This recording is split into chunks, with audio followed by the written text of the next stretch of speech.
Kwa hiyo hakuna mahusiano ya kwamba ukiwa na lesions fulani basi unakuwa uko imara kupata magonjwa hapana. Lakini pia ndugu mtangazaji, kwa faida ya wengi niseme tu kwamba haya makundi ya damu yana asilimia zake kulingana na population ilivyo. Watu wenye blood group O ni wengi, na watu wanaofuatia kwa kundi hilo ambapo tunasema O, wao ni asilimia 45, lakini asilimia 40 ni blood group A, asilimia 19 ni blood group B, lakini asilimia 9 ni blood group AB kwa population. Na okay. Yes. Nakushukuru sana. Tunaangalia umuhimu wa kutambua kundi lako la damu. Niko na mratibu wa huduma za vipimo hospitali ya wilaya Mpanda, Haile Zakaria Sanga, ambaye ndo anatusaidia hapa kuangalia umuhimu wa kutambua kundi lako la damu. Swali naona ni mengi, lakini si vibaya kama tutayasoma tukimbizane na muda alafu uweze kuwasaidia. Naona hii mada watu wengi sana wanataka kuielewa. Kuna mwingine hapa anasema Kinara anauliza tabia za kuhusiana na damu. Anataka kutuambia wale wanaochepuka tu. Anasema anataka kutuambia wale wanaochepuka, ina maana tukishawajua tutajua kabisa ni grupu. Anyways, huyo hapa anasema anaitwa okay, alikuwa anauliza anaitwa Dr. nani? Huyo anafanya kazi hospitali hivi. Jamani, ni mratibu wa huduma za vipimo hospitali ya wilaya Mpanda. Anaitwa Haile Zakaria Sanga. Mnego, tumekusaidia.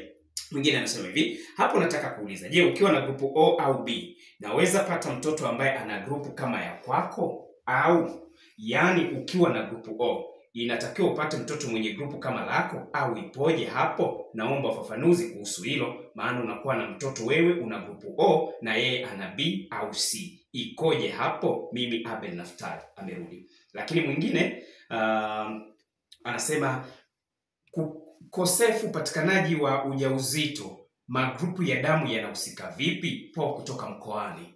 Po anasema kwa wale kina dada ambao wanakosa ujauzito, grupu za damu zinahusika vipi? Doctor, unaweza ukaanza na hili alafu tukaje kwa Abel Naftali pale. Okay, ninashukuru kwa swali zuri. Of course kwa wale ambao wana changamoto ya kupata mtoto haihusiani na makundi ya damu. Nafikiri hiyo ni mambo ya gynecologist, ambapo wapo wataalamu katika hospitali yetu wanaweza kutembelea kupata ushauri wa huduma za mambo ya uzazi. Na hii ni kwa pande zote, mwanamke na pande zote, mwanaume na mwanamke. Okay. Yes. Okay. Sasa ile la Abel Naftali alikuwa anataka kujua kwa upande wa mtoto Dokta. Mtoto, yani kama yeye ana grupu O na mtoto anazaliwa anakuwa na grupu B au C, hiyo ikoje? Okay. Ndugu mtangazaji, ninashukuru kwa Abel Naftali, nafikiri amekuwa sehemu ya kipindi. Tunamshukuru. Na kwenye swala la mtoto ni kwamba tunapozungumzia haya makundi ya damu, maana yake tunazungumzia, kama mwanzo alinikoti vizuri, ni kwamba tunazungumzia kuna zile genes ambazo zile genes sisi ndio tunarithi kutoka kwa wazazi, ambapo zile genes huwa kuna genotypes na phenotypes. Kwa hiyo probability ya zile genes ambazo tunazirithi kutoka kwa wazazi wetu ndio uhalisia wa makundi ya damu ambayo tunakuwa nayo. Kwa hiyo kwa mfano, mama anaweza akawa labda ni blood group A, baba akawa ni blood group B.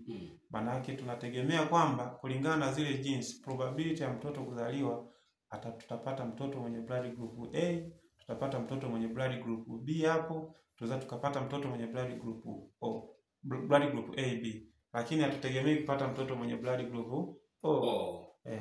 Yes. Dr. rudia tena hiyo.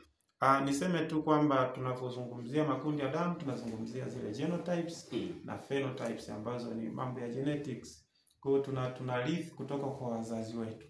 Kwa hiyo tuna imani kwamba mtu akiwa na blood group, let's say ni blood group A, mama na blood group A, lakini baba ana blood group AB, maana yake tunategemea hapo kupata mtoto mwenye blood group A, kupata mtoto mwenye blood group AB, kupata mtoto mwenye blood group B. Hatutegemei kupata blood group O kulingana na genes. Nimekuelewa. Yes. Na hapo nilisema urudie kwa sababu kuna wanaume wakiona mtoto amekuja na grupu nyingine anahisi sio wako.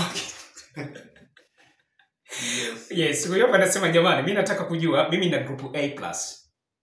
ni A positive. Naweza kumuongezea damu mtu mwingine na nina uwezekano wa kuambukizwa magonjwa kiasi gani? Mama G kutoka Kilimahewa. Mama G kutoka Kilimahewa, asante sana kwa swali lako zuri. Niseme tu kwamba kama nilivyozungumza mwanzo kwamba blood group O ni universal donor. Lakini tunapozungumzia blood group O tusisahau tunazungumzia zile rhesus factor. Kuna rhesus factor positive na rhesus factor negative. Mtu mwenye blood group rhesus factor positive, huyu ni universal donor kwenye yale makundi ambayo yana rhesus factor positive.